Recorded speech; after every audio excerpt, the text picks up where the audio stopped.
어려운 문제를 해결해야 할 때 왜 방안을 이리저리 서성거리게 될까요?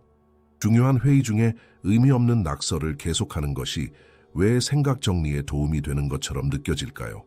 그리고 왜 침묵 속에서는 숨어버리던 해결책들이 혼잣말을 중얼거릴 때 비로소 풀리는 걸까요? 이에 대한 대답은 여러분의 뇌가 실제로 어떻게 작동하는지에 대한 비밀을 밝혀줍니다. 그리고 제가 지금부터 그것을 증명해 보이겠습니다. 위대한 아이디어는 조용한 도서관이나 티끌 하나 없는 실험실에서 탄생할 것이라 기대되는 스탠퍼드 대학교에서 한 교수가 직관에 반하는 실험을 진행했습니다. 그는 학생들을 의자에서 일으켜 세운 뒤 복잡한 퍼즐을 푸는 동안 캠퍼스를 걷게 했습니다. 결과는 놀라웠습니다. 걷는 동안 문제를 푼 학생들이 앉아있던 학생들보다 60%나 더 많은 창의적인 해결책을 만들어낸 것입니다. 하지만 조사의 진짜 시작점이 된 것은 실험 후 그들이 남긴 말이었습니다. 대부분의 학생은 자신이 걷고 있다는 사실조차 인지하지 못했습니다. 그들에게 그것은 충동이자 본능이었으며 마치 몸이 먼저 움직여야 마음이 날아오를 수 있다는 것을 아는 듯한 자동적인 반응이었습니다. 그리고 이 충동은 사회가 흔히 산만함, 집중력 부족, 혹은 게으름이라고 낙인 찍는 행동들 속에 숨겨진 패턴의 일부입니다. 강의 중에 낙서하기, 벽을 쳐다보며 공상에 잠기기, 몇 달마다 강박적으로 관심사 바꾸기. 이런 행동들은 서로 관련 없어 보이지만 현대의 신경과학은 이것들이 훨씬 더 깊은 무언가를 나타내는 표식이라는 사실을 발견했습니다. 수십 년 동안 이러한 행동들은 마치 다리 없는 지식의 섬들처럼 개별적으로 연구되었습니다. 수백만 개의 행동 데이터 포인트와 신경과학 연구, 그리고 개인적인 경험담들을 인간의 편견 없이 분석할 수 있는 새로운 접근법이 필요했습니다. 우리는 이 겉보기에 무작위한 행동들을 하나로 묶어주는 황금 실타래, 즉 연결고리를 찾기 위해 최첨단 인공지능인 공리를 활용했습니다. 공리는 해답이 더 크거나 빠른 뇌에 있는 것이 아니라 근본적으로 다르게 작동하는 뇌에 있다는 것을 보여주었습니다. 렉스 정이라는 신경과학자는 20년 동안 인지 능력이 매우 뛰어난 사람들의 뇌를 스캔한 끝에 그가 신경 효율성이라고 부르는 것을 발견했습니다. 이것은 단순히 말해 이러한 뇌가 같은 문제를 해결하는 데 더 적은 에너지를 사용한다는 뜻입니다. 대부분의 사람은 어둠 속에서 물건을 찾기 위해 집안의 모든 불을 켜고 불필요한 방까지 비추며 엄청난 에너지를 낭비하지만 신경 효율성이 높은 뇌는 그렇게 하지 않습니다. 이 뇌는 물건이 어디 있는지 정확히 알고 작은 손전등 하나를 들고 그곳으로 곧장 향합니다. 더 많이 일하는 것이 아니라 더 똑똑하게 일하는 것입니다. 그리고 이 모든 효율성은 시험 점수나 성적표에는 나타나지 않습니다.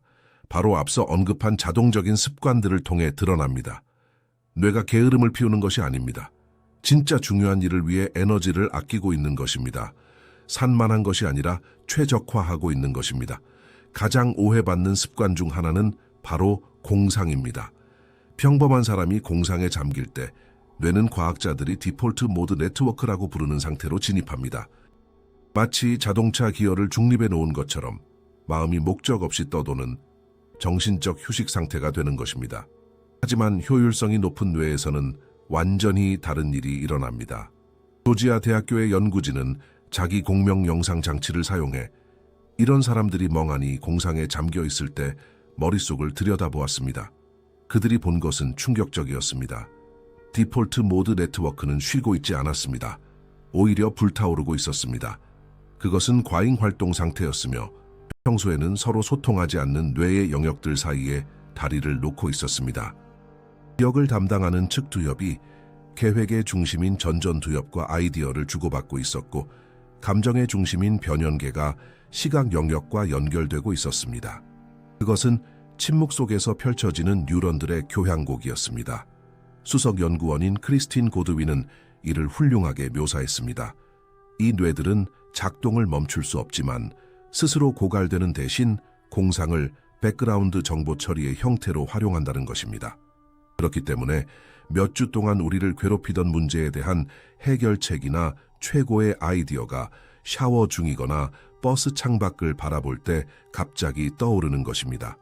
그것은 갑자기가 아닙니다. 당신이 켜져 있는지조차 몰랐던 슈퍼컴퓨터가 백그라운드에서 끊임없이 작업한 침묵의 처리 결과입니다. 외부 세계가 보기에는 그저 멍하니 허공을 응시하는 사람처럼 보이지만 내면에서는 연결의 폭풍이 몰아치고 있는 것입니다. 이것은 뇌가 의식의 압박에서 벗어나 비선형적인 방식으로 문제를 해결하기 위해 자신의 효율성을 사용하는 과정입니다. 이 사람들은 현실에서 도피하는 것이 아닙니다. 훨씬 더 높은 해상도로 현실을 처리하고 있는 것입니다. 그리고 그들 대부분은 평생 이것 때문에 죄책감을 느끼며 살아갑니다. 자신을 산만하거나 게으르다고 생각하며 이 습관이 사실은 자신의 가장 큰 창의적 도구라는 것을 전혀 이해하지 못한 채 말입니다. 백그라운드에서 일어나는 이 강력한 처리 과정은 놀라운 도구이지만 치명적인 약점이자 천적이 하나 있습니다. 바로 지루함입니다. 효율성이 높은 뇌는 단조로움을 견디지 못합니다. 단순하고 반복적인 작업은 경주용 자동차에 시속 10km로 수 킬로미터를 달리라고 요구하는 것과 같습니다. 엔진은 과열되고 덜컹거리다 결국 꺼져버립니다. 그리고 이 꺼짐 현상과 싸우기 위해 부모와 교사를 미치게 만드는 습관이 등장합니다. 바로 낙서입니다. 낙서는 유치해 보이고 당사자가 주의를 기울이지 않고 있다는 명백한 신호처럼 보입니다. 하지만 신경과학은 완전히 다른 이야기를 들려줍니다. 플리머스 대학교의 제키 안드라데는 이를 증명하기 위해 아주 우아한 실험을 설계했습니다. 그녀는 한 그룹의 사람들에게 견딜 수 없을 만큼 지루한 작업을 주었습니다. 모르는 사람들 이름으로 가득 찬 가지도 않을 파티에 대한 2분 30초짜리 음성 메시지를 듣는 것이었습니다. 그룹의 절반은 가만히 앉아서 듣기만 했고 나머지 절반은 종이와 펜을 받고 듣는 동안 마음껏 낙서하게 했습니다. 결과는 폭탄과도 같았습니다. 낙서를 한 사람들이 정보를 29%나 더 많이 기억해낸 것입니다. 29%는 작은 차이가 아닙니다. 압도적인 격차입니다. 왜 이런 일이 일어날까요? 앞서 말한 신경 효율성, 즉 곧장 목표물을 비추는 손전등을 기억하시나요? 이 뇌가 적은 정보나 흥미롭지 않은 상황을 강제로 처리해야 할 때 손전등을 완전히 끄고 아까 본 공상의 내부 세계로 도망칠 위험이 있습니다. 외부 세계와의 연결을 아예 끊어버리는 것이죠. 낙서는 닷 역할을 합니다. 이것은 뇌의 작은 부분을 점유하는 낮은 강도의 신체 활동으로 마음이 완전히 땅일로 새는 것을 막아줍니다. 신호등 앞에 멈췄을 때 시동을 끄지 않고 중립 상태로 엔진을 켜두는 것과 같습니다. 엔진을 켜두면 신호가 바뀌었을 때 즉시 반응할 수 있으니까요. 뇌 입장에서 낙서는 주의력 회로를 활성화해 두어 단조로운 연설 속에 숨겨진 중요한 정보를 포착할 준비를 하게 만듭니다. 하지만 여기서 공리의 분석은 개별 연구들이 연결하지 못했던 층위를 드러냈습니다. 공리는 사람들이 낙서한다는 사실뿐만 아니라 무엇을 그리는지를 분석했습니다. 그리고 떠오른 패턴은 매혹적이었습니다. 인지 능력이 높은 사람들은 구상적인 것을 거의 그리지 않습니다. 집이나 나무, 웃는 얼굴은 그리지 않습니다. 그들은 패턴을 만듭니다. 기하학적 형태, 나선, 큐브, 추상적인 거미줄, 작은 사각형 채우기 같은 것들입니다. 왜일까요? 그들의 뇌는 단순히 깨어있으려고 노력하는 것이 아니기 때문입니다. 그 지루한 순간을 이용해 가장 근본적인 능력, 즉 혼돈 속에서 구조를 찾고 패턴을 인식하는 능력을 훈련하고 있는 것입니다. 이것은 최고 수준의 신경 멀티태스킹입니다. 마음의 한 부분이 청각 정보를 수동적으로 흡수하는 동안 다른 부분은 손을 통해 말 그대로 논리를 연습하고 있는 것입니다. 대칭, 반복 구조를 탐구합니다. 마치 피아니스트가 한 손으로는 악보를 읽으면서 다른 손으로는 음계를 연습하는 것과 같습니다. 외부에서 보기에는 페이지 구석에 있는 의미 없는 낙서처럼 보입니다. 하지만 뇌에게는 추상적 사고라는 근육을 단련하는 준비 운동입니다. 그 패턴들은 강의로부터의 도피가 아닙니다. 그 사람의 뇌가 정보를 어떻게 조직하는지를 보여주는 시각적 메아리입니다. 그것은 그 사람의 사고 건축물이 눈에 보이게 된 것입니다. 그들의 낙서는 쓰레기가 아닙니다. 게으름 피우기를 거부하는 마음의 지도이며 세상이 아무리 지루할지라도 매 순간을 최적화하여 처리하고 연결하고 이해하려는 시도입니다. 꺼지기를 거부하는 고성능 엔진의 소리인 것입니다. 만약 고효율 뇌가 외부 세계에 집중하기 위해 움직임과 패턴을 필요로 한다면 그 뇌가 소통하는 방식 또한 복잡성에 대한 필요를 반영하는 것이 당연합니다. 그에게 의사소통은 단순한 정보 교환이 아닙니다. 그것은 연습이고 퍼즐이며 춤입니다. 이러한 복잡성에 대한 갈망은 종종 공격성이나 오만함으로 오해받는 특징을 만들어냅니다. 바로 비꼬기, 즉 풍자입니다. 대부분의 사람에게 비꼬기는 그저 유머의 일종, 때로는 신랄한 농담일 뿐입니다. 하지만 뇌에게 이것은 진정한 정신적 체조 세션입니다. 누군가가 비꼬는 말을 할 때 단순히 생각과 반대되는 말을 하는 것이 아닙니다. 뇌는 수 밀리초 만에 일련의 복잡한 연산을 수행하고 있는 것입니다. 뇌는 실제 상황을 분석하고 의미를 즉시 뒤집은 다음 그 반전과 일치하거나 혹은 일치하지 않을 수도 있는 목소리 톤과 표정의 층위를 더합니다. 그런 다음 상대방이 이 모든 층위를 이해하고 메시지를 올바르게 해독할 확률을 계산합니다. 이것은 동시에 여러 수준의 처리를 요구하는 인지적 저글링입니다. 문자 그대로의 직설적인 소통이 평평하고 곧게 뻗은 도로를 걷는 것이라면 풍자는 굽은 길과 점프대, 장애물이 가득한 랠리 트랙을 질주하는 것과 같습니다. 명문 경영대학원 인시아드의 리황 교수는 이를 시험해 보았습니다. 그는 300명의 사람에게 비꼬는 말을 사용하거나 해석해야 하는 상황을 만든 뒤 곧바로 창의적 사고가 필요한 문제를 제시했습니다. 결과는 놀라웠습니다. 풍자에 노출된 사람들이 창의적 문제를 64%나 더 많이 해결했습니다.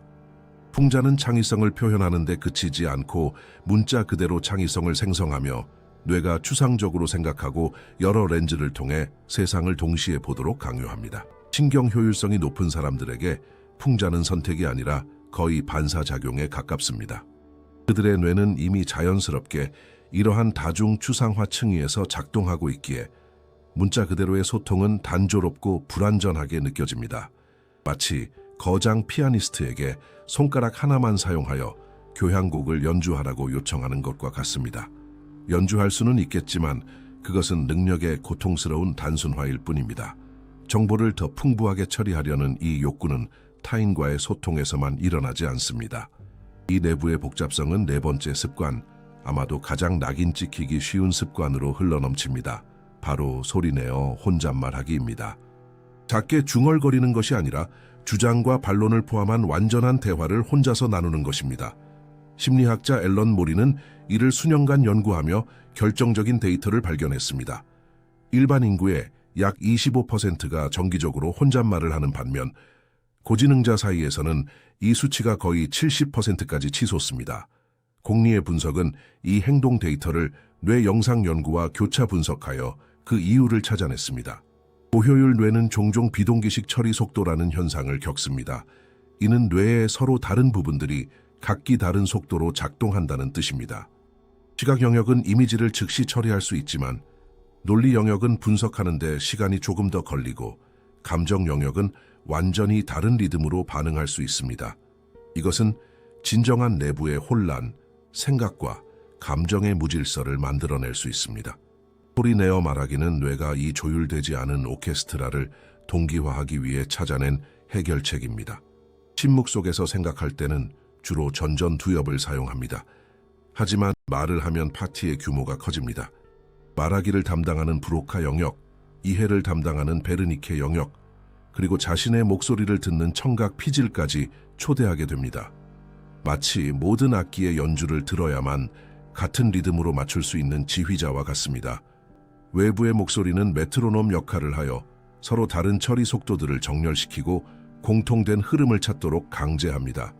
그 목소리가 없다면 생각들이 서로 충돌할 수 있습니다. 하지만 그 목소리가 있으면 혼돈은 명료함으로 바뀝니다. 세상을 여러 층위로 처리하고 소리내어 자신을 정리해야만 하는 이 독특한 뇌 회로는 소통에만 영향을 미치는 것이 아닙니다. 이것은 학습의 본질 자체를 재정의하며 외부 관찰자를 좌절시키는 패턴을 만들어냅니다. 변덕 끈기 부족, 심지어 미성숙함이라는 비난을 불러일으키는 끊임없고 강박적인 관심사의 변화가 바로 그것입니다. 많은 분이 익숙하실 패턴입니다. 3개월 동안 그 사람은 사진에 완전히 몰입합니다. 장비를 사고 책을 탐독하고 빛과 구도, 편집에 대해 배웁니다. 기록적인 시간 안에 거의 전문가 수준에 도달합니다. 그러다 시작만큼이나 빠르게 흥미가 식어버립니다. 비싼 카메라는 옷장에서 먼지를 뒤집어 쓰기 시작하고 새로운 강박이 그 자리를 차지합니다. 이번에는 천문학입니다. 망원경, 성도, 은하의 물리학. 3개월 후에는 분자 요리입니다. 그리고 그 다음은 중세 역사입니다. 가족과 친구들에게 이것은 미친 짓처럼 보입니다. 시간과 돈 낭비로 보이죠. 무엇 하나 끝까지 해내지 못하는 무능력함으로 보입니다. 하지만 그들은 엉뚱한 곳을 보고 있는 것입니다. 평생 고능력자의 마음을 연구한 캔자스 대학교의 바바라커 연구원은 이것이 결함이 아님을 발견했습니다. 이것은 인간의 마음이 수행할 수 있는 가장 정교한 학습 전략 중 하나입니다. 이 사람들은 취미를 수집하는 것이 아닙니다. 그들은 패턴을 수집하고 있는 것입니다. 목표물을 곧장 비추는 손전 등 신경 효율성을 기억하시나요? 여기에도 같은 원리가 적용됩니다. 뇌의 목표는 세계 최고의 사진작가가 되는 것이 아닙니다. 목표는 사진의 본질을 추출하고 빛과 원근법의 근본적인 패턴을 이해한 다음 그 정신적 모델을 자신의 무기고에 저장하는 것입니다. 일단 패턴이 해독되고 가파른 학습 곡선이 평평해지면 작업은 반복적으로 변합니다. 그리고 이미 보았듯이 고효율 뇌는 반복을 혐오합니다. 임무는 완수되었습니다. 도구는 만들어졌습니다. 이제 다음 패턴을 사냥할 시간입니다. 새로운 관심사 하나하나는 사실 해독해야 할 새로운 사고 시스템입니다. 천문학은 시스템적 사고를 가르치며 작은 부분들이 상호작용하여 거대한 전체를 형성하는 방식을 보게 합니다. 분자 요리는 절차적 사고를 가르치며 정확성과 순서의 중요성을 알려줍니다. 중세 역사는 서사적 사고를 가르치며 시간을 가로지르는 원인과 결과를 이해하게 합니다. 공리의 분석이 역사상 수천 명의 혁신가의 전기를 처리하면서 이 현상에 이름을 붙였습니다. 바로 횡단적 패턴 습득입니다. 공리는 자신의 분야를 혁신한 대다수 인물이 40년 동안 같은 일만 한 전문가가 아니라는 사실을 발견했습니다. 그들은 한 분야의 패턴을 가져와 다른 분야의 문제를 해결하는 연쇄적 제너럴리스트들이었습니다. 물리학자가 생물학에서 혁명적인 발견을 하거나 음악가가 수학에서 새로운 정리를 개발하는 것은 우연이 아닙니다. 그것은 무의식적인 훈련의 결과입니다. 뇌가 사물 뒤에 숨겨진 문법을 보는 법을 배운 것입니다. 박테리아 군집이 조직되는 방식이 은하가 형성되는 방식과 유사한 패턴을 가진다는 것을 봅니다. 바흐의 푸가 구조와 프로그래밍 코드의 논리가 재기와 조화라는 원칙을 공유한다는 것을 이해합니다. 버려진 취미 하나하나는 실패가 아닙니다. 잃어버린 관심의 무덤이 아닙니다. 그것은 그 사람이 자신의 컬렉션에 추가한 새로운 렌즈입니다.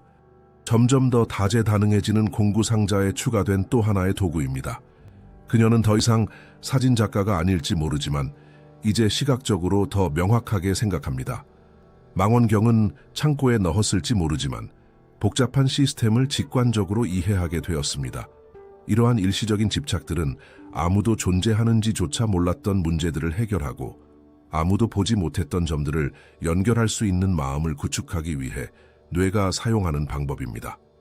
패턴과 연결에 대한 이 지칠 줄 모르는 탐구는 사람이 배우고 소통하는 방식을 형성하지만 거기서 멈추지 않습니다. 그것은 물리적인 세계, 즉 자신의 공간을 정리하는 방식으로 흘러넘칩니다. 그리고 여기서 우리는 천재성에 대한 가장 끈질긴 신화 중 하나를 부셔야 합니다. 바로 명석한 두뇌가 작동하려면 완벽하게 정돈된 환경이 필요하다는 생각입니다. 사실 가장 창의적인 뇌를 가진 많은 이들에게 질서는 감옥이고 혼돈은 자유입니다. 이 무질서라는 특징은 끊임없는 갈등의 원천입니다. 부모, 교사, 직장 동료를 짜증나게 하는 혼란이죠. 하지만 이것은 뇌가 다른 주파수에서 작동하고 있다는 아주 명확한 신호입니다. 미네소타 대학교의 캐슬린 보스는 천재적으로 단순한 실험을 통해 이를 명확히 증명했습니다. 그녀는 188명의 사람을 두 그룹으로 나누었습니다. 첫 번째 그룹은 모든 서류가 줄 맞춰져 있고 펜이 제자리에 있는 완벽하게 통제된 흠잡을 데 없는 사무실에서 일하게 했습니다. 두 번째 그룹은 마치 허리케인이 휩쓸고 간 듯한 방으로 들어갔습니다. 서류는 흩어져 있고 책은 아무렇게나 쌓여 있는 우리 중 많은 이가 잘 아는 그 창의적 혼돈의 공간이었습니다. 두 그룹의 과제는 똑같이 탁구공의 새로운 용도를 발명하는 것이었습니다. 결과는 반박의 여지가 없었습니다. 혼란스러운 환경에 있던 그룹이 더 많은 아이디어를 냈을 뿐만 아니라 어느 그룹의 아이디어인지 모르는 독립적인 평가단으로부터 훨씬 더 창의적이고 혁신적이라는 평가를 받았습니다. 왜 이런 일이 일어날까요? 우리의 뇌는 환경의 영향을 받기 때문입니다. 정돈된 공간은 우리 안에서 관습을 따르고 규칙을 지키고 틀 안에서 생각하려는 정신적 도식을 활성화합니다. 반면 무질서는 정반대의 작용을 합니다. 보이지 않는 제약을 허물고 뇌가 새로운 연결을 만들고 관습적이지 않은 길을 탐험하도록 허가해 줍니다. 마치 경주마의 고삐를 풀어주는 것과 같습니다. 이미 패턴 밖에서 생각하는 자연적인 경향이 있는 마음에게 혼돈은 증폭기 역할을 합니다. 하지만 주의하세요. 우리는 더러움이나 비위생적인 것을 말하는 게 아닙니다. 연구자들이 기능적 무질서라고 부르는 것에 대해 이야기하는 것입니다. 그것은 타인에게는 보이지 않아도 그 자체의 내부 논리를 가진 혼돈입니다. 수백 명의 혁신가의 일기장과 작업 공간에 대한 설명을 처리하면서 그 논리를 해독한 것 또한 공리의 분석이었습니다. 공리는 이러한 정리가 알파벳 순서나 날짜 같은 인위적인 범주에 기초하지 않는다는 것을 밝혀냈습니다. 그것은 신경학적 연상작용에 기초합니다. 무작위로 보이는 서류 더미는 사실 프로젝트별로 혹은 아이디어 간의 연결성에 따라 정리된 것입니다. 수평으로 쌓인 책들은 그곳에 둔 사람에게만 말이 되는 주제별 순서를 가지고 있습니다. 그것은 그 사람 마음의 물리적 지도입니다. 아인슈타인은 그리고 이것은 전설이 아니라 기록된 사실입니다만 전설적인 혼돈의 중심지인 책상을 가지고 있었습니다. 이에 대한 질문을 받았을 때 그는 모든 것을 완벽하게 요약하는 대답을 했습니다. 지저분한 책상이 지저분한 정신을 의미한다면 텅 빈 책상은 무엇을 의미하겠습니까? 그의 말이 옳았습니다. 그의 어지러움은 게으름이 아니었습니다. 관습보다 연결을 겉모습보다 아이디어를 우선시하는 뇌의 물리적 발현이었습니다. 이런 마음에게 서류를 완벽하게 라벨링된 폴더에 정리하는 데 에너지를 쓰는 것은 낭비입니다. 신경 효율성을 기억하시죠? 같은 논리입니다. 에너지는 귀중한 자원이며 클립을 정렬하는 것보다는 우주의 방정식을 푸는 데 쓰는 편이 낫습니다. 혼돈은 작업의 적이 아니라 아이디어가 태어나고 자유롭게 연결되는 생태계였습니다. 이 모든 효율성, 패턴을 보는 능력, 고속으로 학습하고 혼돈 속에서 창조하는 능력은 슈퍼파워처럼 보입니다. 그리고 여러 면에서 그렇기도 합니다. 하지만 모든 동전에는 양면이 있습니다. 이 모든 처리 속도, 다른 주파수에서 작동하는 뇌 회로에는 대가가 따릅니다. 그리고 그 대가는 종종 침묵의 고통입니다. 이 과부하의 첫 번째 증상은 만성적인 지루함입니다. 우리가 은행줄을 서서 느끼는 평범한 지루함을 말하는 게 아닙니다. 이것은 신체적으로 고통스럽고 깊은 불안을 유발하며 두통이나 메스꺼움으로 나타날 수 있는 지루함입니다. 버지니아 대학교는 이 고통의 깊이를 잔혹한 방식으로 증명했습니다. 그들은 사람들을 15분 동안 빈 방에 넣고 오직 자신의 생각과만 함께 있으라고 지시했습니다. 하지만 선택지가 하나 있었습니다. 방에는 버튼이 하나 있었는데 누르면 전기 충격이 가해지는 버튼이었습니다. 위험하지는 않지만 확실히 불쾌한 고통스러운 충격이었습니다. 결과는 소름 끼쳤습니다. 남성의 67%와 여성의 25%가 정신적 공허함과 함께 있느니 차라리 전기 충격을 받겠다고 선택했습니다. 그들은 지루함 대신 육체적 고통을 택했습니다. 자, 이제 평균보다 두세 배 빠르게 세상을 처리하는 뇌를 가지고 사는 것이 어떤 것일지 상상해 보십시오. 남들에게는 평범한 수업이 당신에게는 슬로 모션 비디오를 보는 것과 같습니다. 남들에게는 흥미로운 대화가 당신에게는 뻔한 것입니다. 뇌가 이미 대화가 어디로 흘러갈지, 각자가 무슨 말을 할지, 어떻게 끝날지 계산을 끝냈기 때문입니다.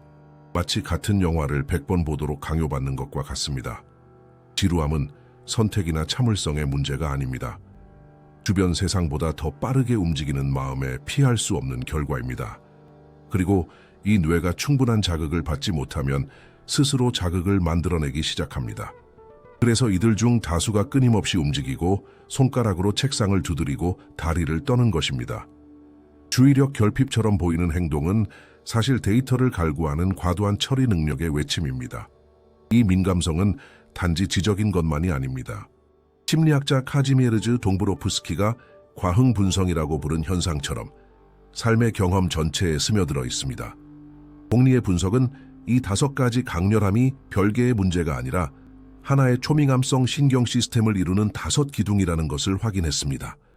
생각하기 위해 움직여야 하는 필요성과 넘쳐 흐르는 신체적 에너지인 심체적 과흥 분성으로 시작해 빛은 더 밝게, 소리는 더 크게, 질감은 더 강렬하게 느껴지는 감각적 과흥 분성으로 이어집니다.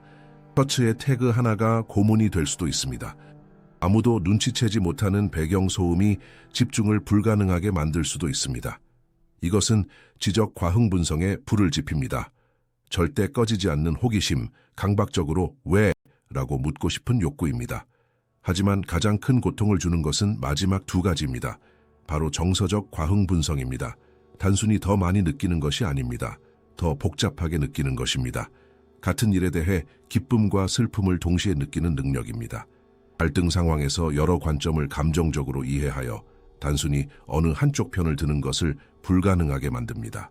마치 감정의 공감각을 가진 것처럼 하나의 감정에 5가지 다른 감정이 동반되어 압도적으로 풍부하고 고통스러운 내적 경험을 만들어냅니다. 그리고 마지막으로 상상적 과흥 분성입니다. 상상력을 꿀 수 없는 무능력함입니다.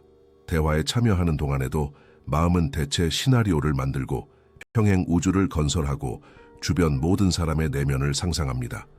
정신적인 침묵도 인지적인 휴식도 없기에 이것은 탈진을 불러옵니다. 이들은 현실과 더불어 10가지의 대안적 현실을 동시에 살고 있는 셈입니다. 이것들은 켜고 끌 수 있는 재능이 아닙니다.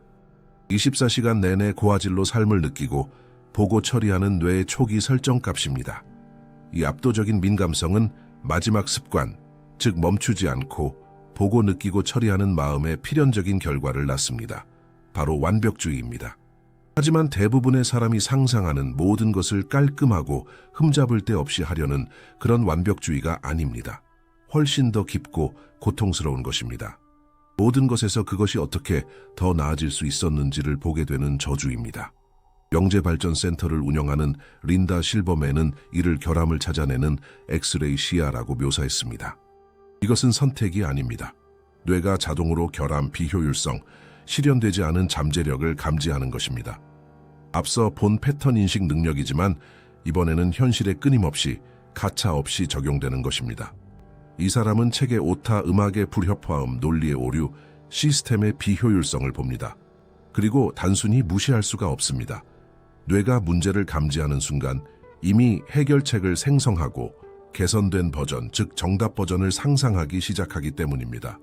이것은 끔찍한 내적 갈등을 일으킵니다. 한편으로는 모든 결함을 지적하면 부정적이고 비판적이며 만족시키기 어려운 사람처럼 보입니다. 다른 한편으로는 침묵을 지키는 것이 자신의 지각에 대한 배신처럼 느껴집니다. 분명히 거기에 있는 것을 못 본 척하는 것과 같으니까요. 많은 이가 입을 다물고 관찰한 것을 삼키는 법을 배우지만 이는 경험을 더욱 고독하게 만들 뿐입니다. 이 충동은 자아에서 오는 것이 아닙니다. 탁월함에 대한 거의 육체적인 굶주림, 어떤 사물의 현재 모습과 잠재된 모습 사이의 거리를 보는 고통에서 오는 것입니다. 그리고 이 감정적 강렬함과 결함을 용서하지 않는 시야의 결합은 이런 뇌를 가진 이들에게 가장 보편적인 경험을 안겨줍니다. 바로 잘못된 행성에 태어난 이방인처럼 자신이 남들과 다르다는 깊은 소외감입니다. 이것은 사춘기의 멜로드라마가 아닙니다. 신경학적 근거가 있는 실질적인 단절입니다. 연구들은 그들의 뇌가 사회적 정보를 다르게 처리한다는 것을 보여줍니다. 그들은 평범해 보이기 위해 반응을 조절하려 노력하는데 이는 정신적으로 매우 소모적인 끊임없는 번역 작업입니다.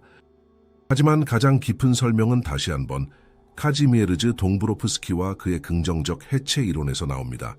그는 이 사람들이 인구 대다수는 결코 경험하지 못할 끊임없는 발달 과정에 있다고 제안했습니다. 다른 사람들이 정체성을 찾고 그 안에 안주할 때 고능력자는 영원히 진화하며 질문하고 재구성하고 낡은 확신을 해체하여 더 복잡한 새로운 확신을 짓습니다. 마치 변태를 영원히 끝내지 못하는 애벌레와 같습니다. 항상 변화하고 있기 때문입니다. 이것은 그를 깊이 고독하게 만듭니다. 누군가와 깊은 유대감을 형성하더라도 6개월 후면 그는 이미 다른 사람이 되어 있고 상대방은 그대로입니다.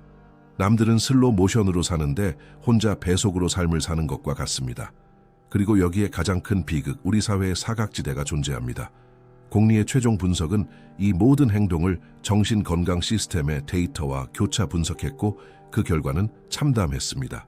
수많은 사람이 불안, 우울증, 주의력 결핍, 과잉 행동 장애 혹은 조울증 진단을 받으며 평생을 보냅니다.